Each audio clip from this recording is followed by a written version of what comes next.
Well, good Oh, afternoon to a wonderful friend of ours and also our lead sponsor partner for this year with Stepping Out for Nigel, uh, Geoff Stilwell, and of course, Land Speed record holder, but also you are sponsoring us, obviously, with Redline synthetic oil as well, which is absolutely amazing. So, thank you very much for that.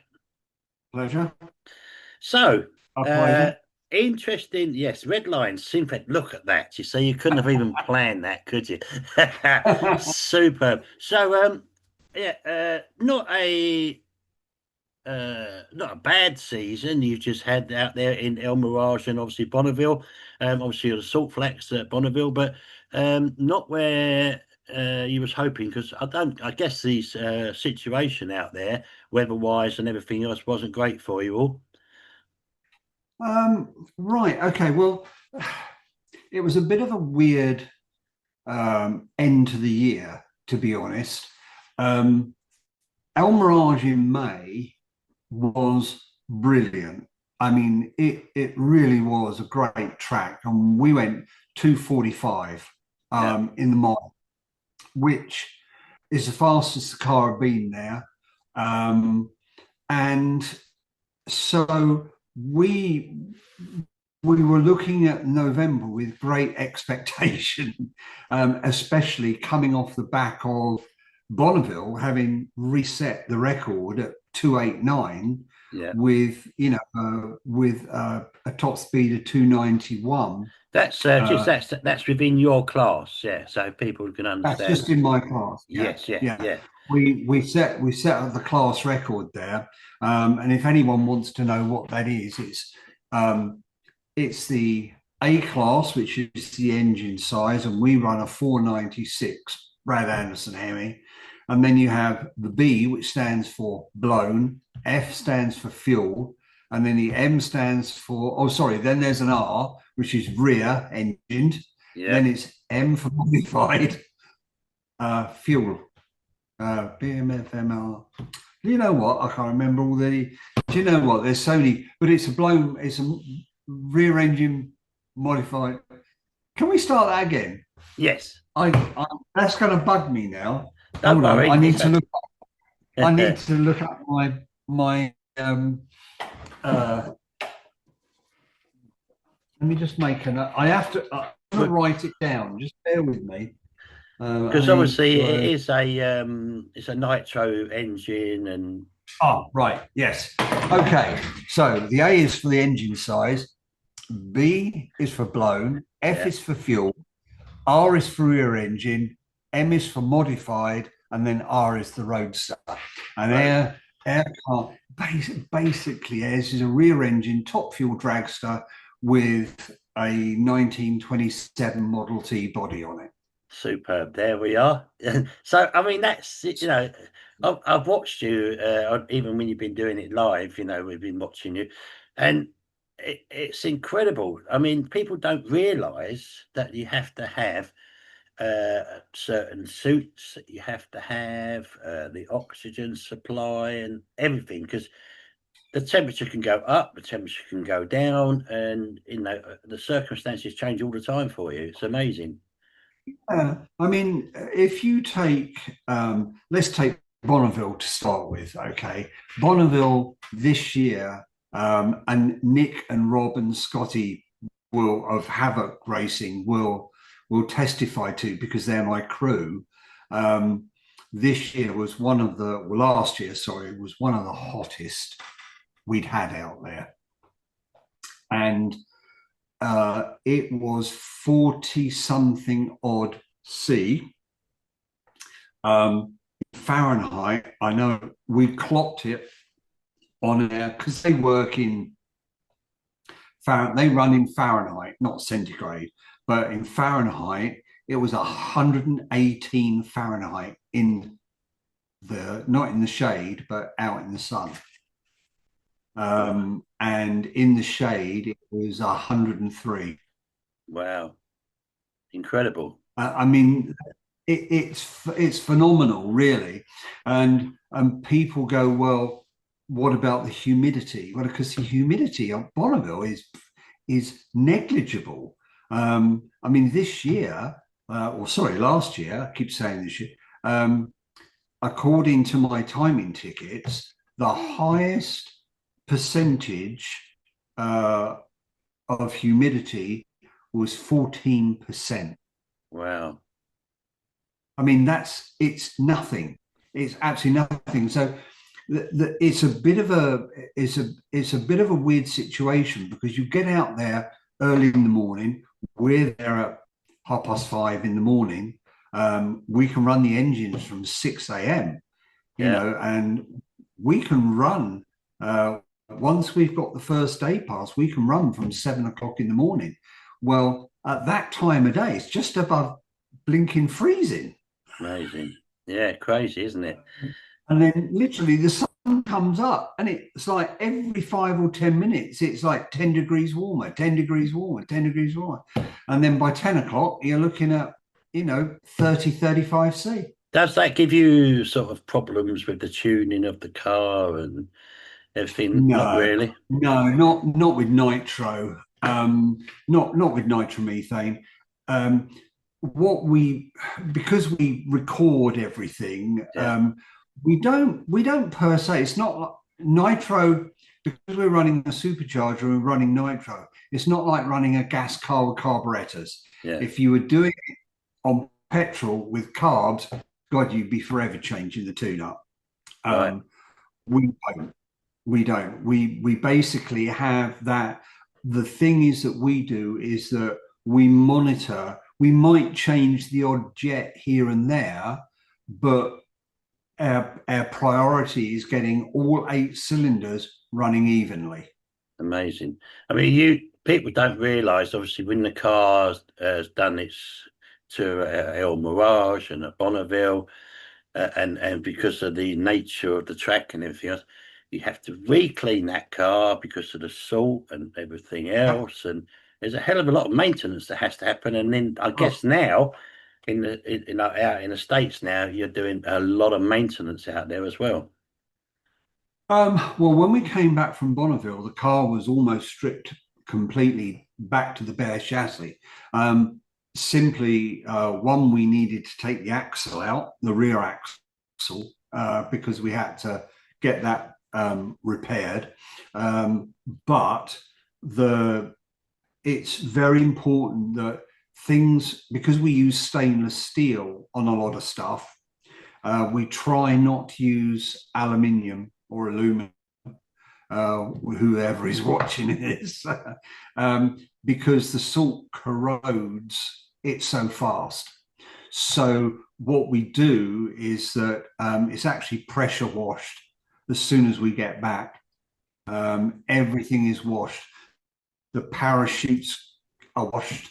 Absolutely everything. Because if you don't, the as another English racer found out who didn't clean his parachutes, when you do go to use it, it just goes bleh. Because you got and new and you end shoots up. now, haven't you? Yeah, we got new shoots. Yeah, we got new shoot packs. I mean, we actually carry half a dozen different parachutes in with the car. It just depends where we're going with it, what we're doing, and how long the course is. I mean, certainly at Bonneville, we use a smaller parachute. We only use an eight. We use twin 8 foot cross form, like that.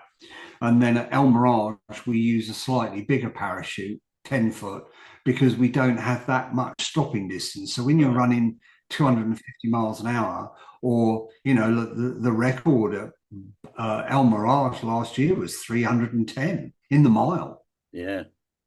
Crazy. Yeah. So you have to dump the chutes pretty quick, and you need fairly big chutes to, you know, haul you up, so to speak. And yeah, you don't have Martha. So I mean, when you actually watch it, which we've done, the different classes, the bikes, and everything else is amazing out there.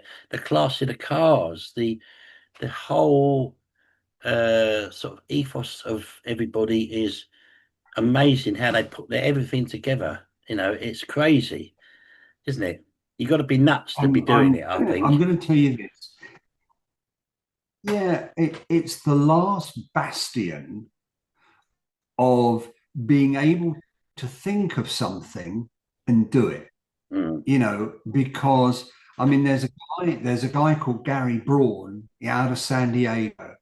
He built his own twin overhead cam V12, and um, I forget what it's car injected, I believe, but at Bonneville he went 280, something like that, 300. Someone will have to check on it. Yeah, yeah. I'm saying that, and I know it's really, really fast, but he revs that thing to like 18, 20,000 RPM.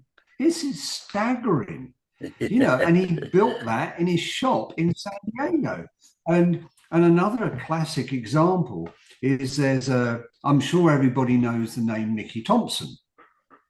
Well, Mickey Thompson's son is a guy called Danny Thompson, who's a good friend of ours. And Danny reset his dad's record a few years ago. Well, since then, he's been driving another streamliner called the Ferguson Brothers Streamliner. And last year, he runs a flathead V8 with what's called an Arden conversion. So they throw away the flathead cylinder heads, and then they convert it to a Hemi. So you've got a flathead Hemi. Amazing. Right now, Mm-hmm. he went in that car, a flathead. He went 381 mile an hour. Go. What was the distance on that? Yeah, what was the distance on that one? Quite a bit, I would have thought. 4 miles, 4 miles. Wow. Yeah, 4 miles. Anyway, but that's not the end of the story. So they set the record, backed it up, boom. And you know what? Don Ferguson, who built it, said, I'm going to go after the record in the class below it. So do you know what they did? They took a rod and a piston out, put something on crankshaft, ran it as a 7-cylinder, and went 320, 330 mile an hour with a flathead. I mean, it is absolutely, when you hear that car thundering down the track, oh, incredible. I mean, even a lot of people love my car because it makes such a lovely sound going down the track. Absolutely. Because see, in a way, although it's something you don't want to be doing, but you're almost like a tour guide and advertisement for the land speed situation, because you always say, like, to me and Lise and everyone else, come out there, have a look and see what goes on. Yeah, I know. and would love to do it. It's just, but no, it's on I the know bucket it's a list. big, yeah, I know it's a big, um, and I've had a number of people approach me that they're going to come out for 2026. Now, and it's like I say to people, look, if you want to do this, thrilled to see you out there, come and see it. However, you have to plan ahead. Don't leave these things and think you're going to get a cheap ticket, because Yeah, cheap tickets, certainly on planes now, don't exist anymore. no, Certainly not North Atlantic runs. And we have all our flights booked for this year already. yeah. So, if people want to come and see you, where would they fly? Say, for instance, fly from the UK to Yeah. where's the best Well, place? Vegas. okay, if they're going to come to Bonneville, let's do that as a starter. If they Yeah, want to come to Bonneville, because Bonneville is one of those places. Don't forget, we're there for a week. Now, you don't have to do a week there, however, what you can do is that you can use it as a staging post to do other things like Yellowstone or Yosemite, or you can do a big loop and come back. Now, You can fly into Salt Lake City. They do daily flights into Salt Lake, and Bonneville from Salt Lake City is 2 hours on one road. Right, You just superb. literally you come out the airport, stick it on the freeway, 2 hours. Wendover is the first town you will get to. Okay, nice. Yeah, yeah. And it's 170, about 175 miles. I mean, and you can do that in 2 hours. Right, superb. Yeah, Yeah, it's really easy to get to. And the first sign you'll actually see is to Bonneville Speedway. The next sign is Wendover. And then you've got all the hotels down in Wendover. I mean, the Wendover itself is you're less than 10 minutes from the track. superb. Yeah, So, but again, what you've got to remember is, and I tell this to everybody, if they're coming to Bonneville, remember there's between 450 and 600 racers incredible. who who want to come and stay somewhere. Now, what's happening is that those hotels get booked up pretty quick. Yeah, yeah, yeah, And again, don't leave it, because you've got to remember is that a lot of these people are on they've got 6, 7, 10, 12 crew that have all yeah, got to be thing. I mean, for us, we have seven or eight rooms. We're all doubled up. yeah, yeah. It's a humongous undertaking, and everyone's got to be fed. So it's quite a big thing. And I'll tell you who was out there last year was John Hughes of the Firestorm car. Yeah, Um, and Tony Betts come out there as well, didn't he? yeah, Tony Yeah, was out there. I yeah, mean, there was quite a lot of guys out there last year, but and I think where we've had a bit of publicity this year, and we had ITV down to do a feature on me and stuff like that. A lot of people have gone, oh, you know what? Let's make it a trip, and we'll go to Bonneville, and then we can do a bit of this, bit of that. Or, as I say, you can do Salt Lake City, or you can fly to Las Vegas. yeah.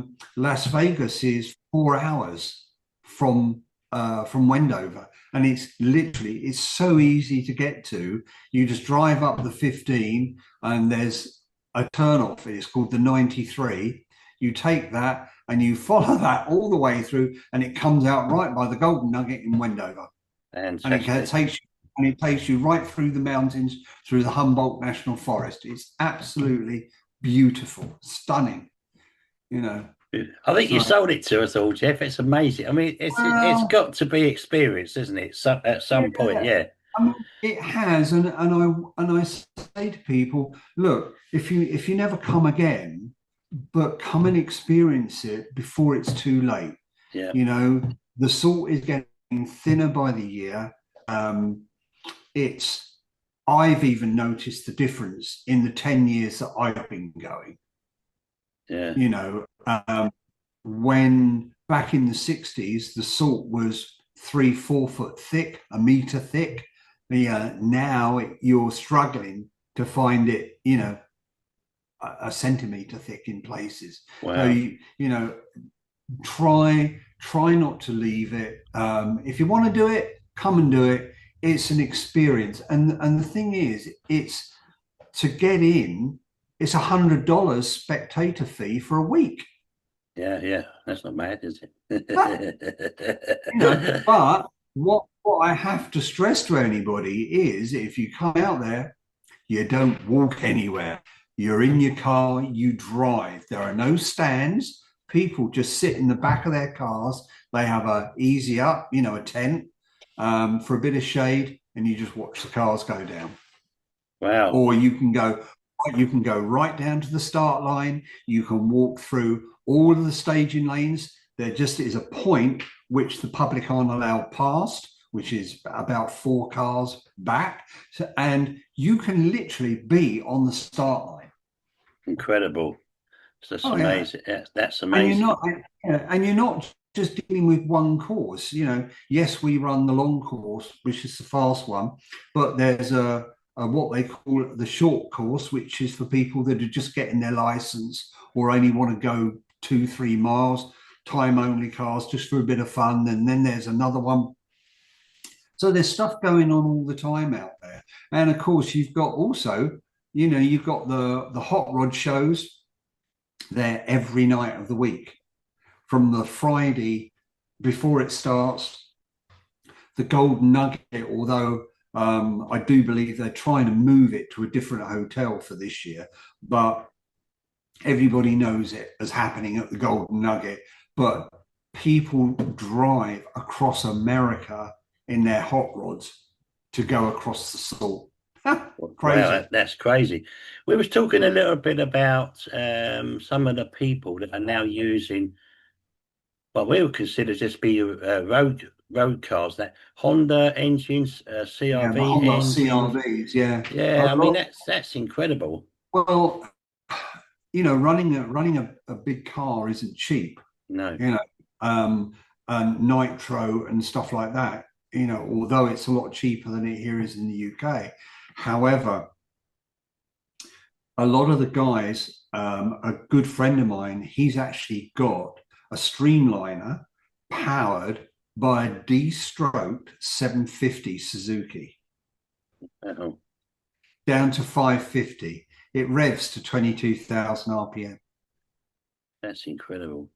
And it's a turbo. It runs on petrol, on gas, racing gasoline, and it's a 200 mile an hour, 250 mile an hour car.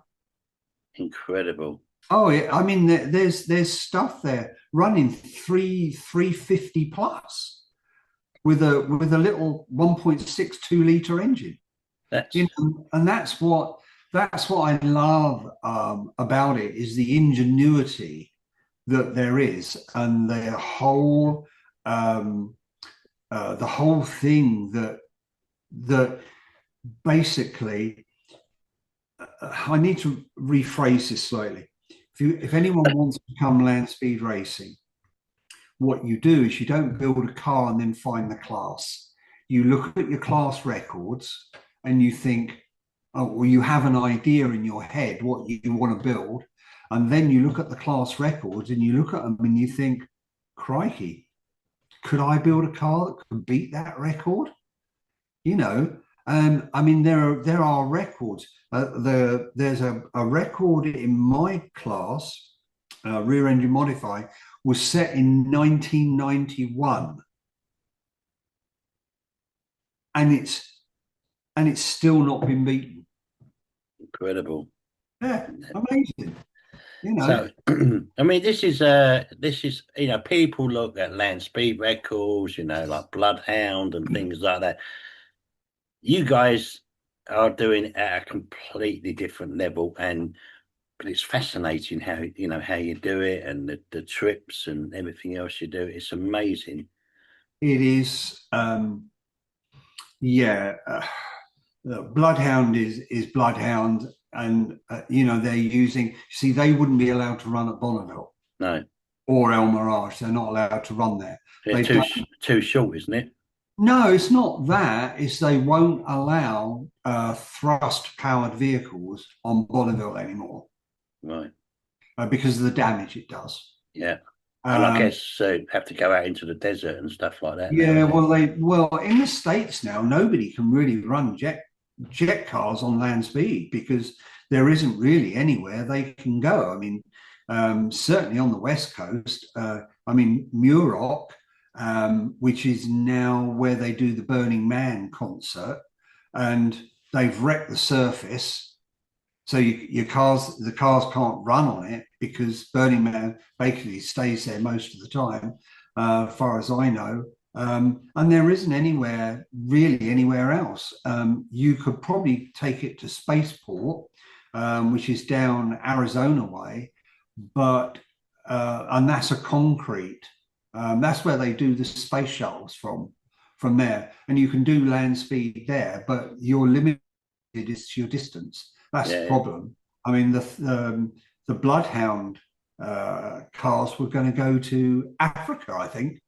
wow, yeah, yeah, They were going to run theirs in Africa, but I mean, that's the ultimate. However, yeah, if you look at some of the smaller classes, it's it's a way of actually going quite fast yeah, yeah, when you want to. If you've got that need for speed.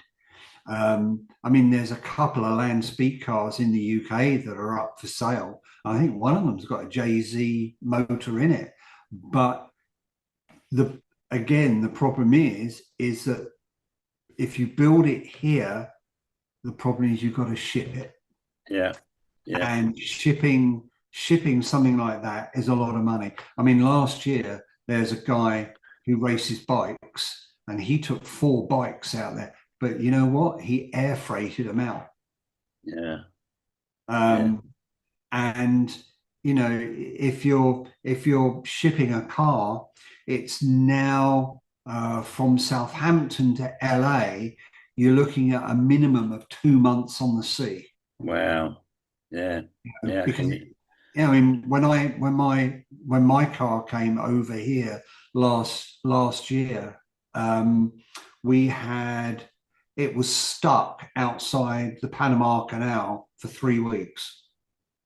Incredible. Just they have to wait. There's so many boats going through. Yeah, Um, but when we shipped Tony's hot rod back, that he brought over, yeah, yeah.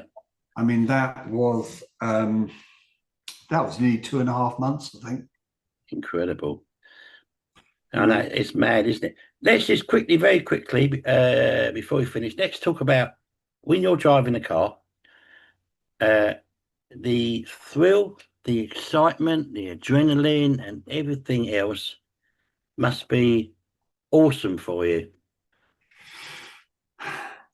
um, it's afterwards. Yeah, You're doing quite a lot. It may not look like it, but you're actually my car doesn't have traction control on it, so my traction control is my right foot. So when I'm driving the car, I'm feeling what the car's doing like this, and I'm having to feather and feed and feather and all of that in. But when I went 291 on my backup run, I didn't know. Honest truth, I had no idea what speed I was doing. No idea. Although I've got a dashboard, I couldn't. It wasn't the fact I couldn't see it, but you are focused on not hitting any marker poles yeah, and leveling the car and everything else, I guess, because and keeping the car straight, and yeah, you've really got to have your wits about you. And then when you go through your for me it's the 4 mile marker. When I go through that, the first thing I'm doing is I'm hitting the parachutes. Then I wait for those to blossom, and my foot's off the gas. So then hit the fuel. So and then at that point, as soon as I hit that, I dip the clutch, engine runs out of fuel, turns off, and then hit the mag, switch them off, and then I'm just coasting off to the side of the track, waiting to be picked up. and I suppose at that point, when they get there, they let you know how well you've done. Well, with certainly with the speeds I'm going now, the safety safari crew, the SCTA safety boys, are on me every time Yeah, yeah, right because behind you're you. running quick. Yeah, They want to make sure there's nothing going on with the car, and no fires and stuff like that. So they actually, once I'm through the lights, those guys are running and following me until I'm stopped. My seatbelts are undone, steering wheel is over the windshield, and I'm climbing out of the car. Yeah. Um, Because and then you're actually at an angle when you look at your car, you're almost at an angle when you're driving it, and sort of. no, well, I lay back, and I'm like something like in a Formula One car. Yeah, yeah, I lay back and I have, my head's down. Um, and that's I can see what's ahead of me, and I can see my front tires. But once I get the front, I can't see what's going on around me, not there. So get to the end. The safety guys are there. I'm out the car. Do you want water? And the answer is always yes, please. yeah, and then yeah. and then you say, well, what did I run? And as anybody who's seen it, when I went 291 for the record, oh man, I was just blown away, absolutely blown away. Fantastic. Yeah, Yeah, Jeff, you're an incredible man. Your spirit, not only from doing your drag racing stuff and everything else, but your spirit is always there. You love talking about it. You're an absolute gentleman, and if ever you want to talk about land speed and how Jeff does everything or whatever, just get in touch with him. He was happy to talk to you guys, and yeah. it's an incredible thing to be taking part of, and really, really But we pleased to got see you. hundreds. Yeah, yeah. If anyone wants to follow me, I mean, on Facebook, we got hundreds of videos that are there. It's purely about the car. That's all we do on it. No politics, no nothing. Not into any of that. It's Uh, purely the race car. yeah, And you can follow us on Instagram as well. It's a fun, and I would say this, right? Anybody that comes out there, you will never see two cars the same no, or two bikes the same. And do you know what? This year, El Mirage, they had, I forget his name now. He's a Japanese guy. He's got a 1940 something Vincent Black Shadow that he races.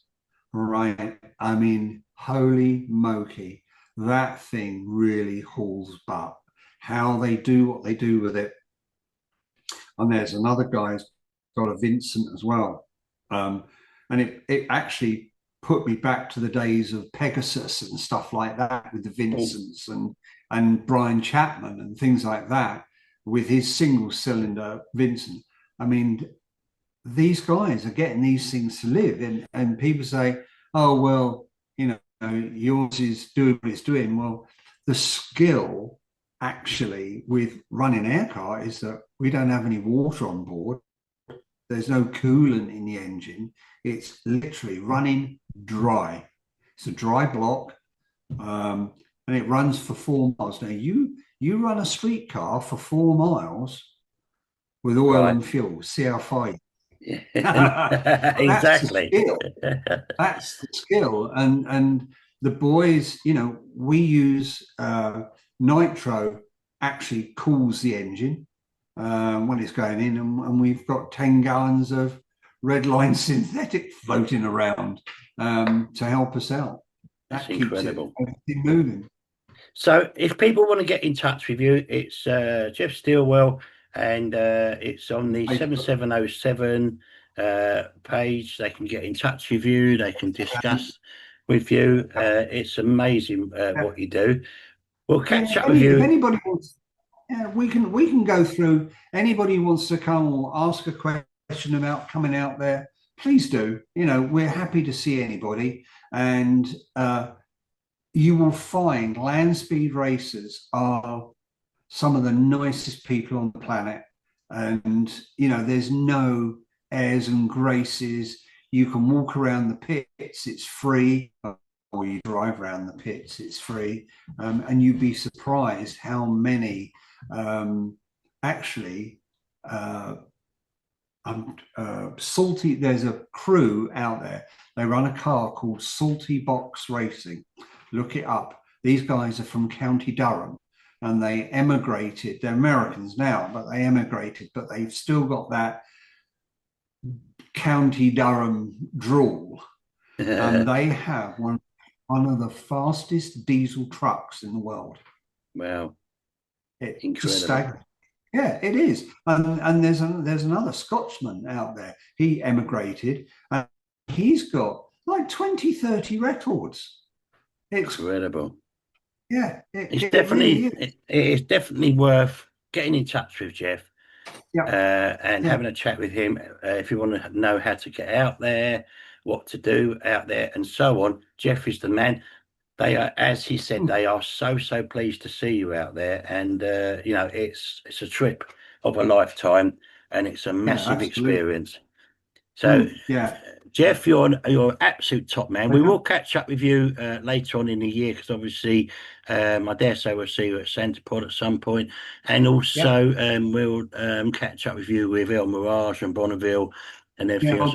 And I'll be at Dragstalgia yeah, okay, with Nick and Rob, and the fuel altered there. yeah, the no That quarter, yeah, and No Quarter, yeah, we'll be there for that. And we are racing. I'm racing at El Mirage I think it's the 13th, the 15th of May, which is, it should be absolutely beautiful. Just quickly talking about El Mirage, if anyone's seen it, El Mirage is actually a lake. Is actually a lake at the moment, and it was under about 10 inches of water, which it's the first time the whole of the lake bed has been flooded in years, wow. absolute years, and it's doing it the world of good. It's actually, fingers crossed, it will give us some good surface by the time we get there in May, and it'll have dried out by then. Fantastic. Jeff Stillwell, you are top man. Thank you very much for supporting us as well. As And always, obviously, Red Line Synthetic Oil as well. Thank you very okay, much. You are top man. And pleasure. we'll chat to you very soon.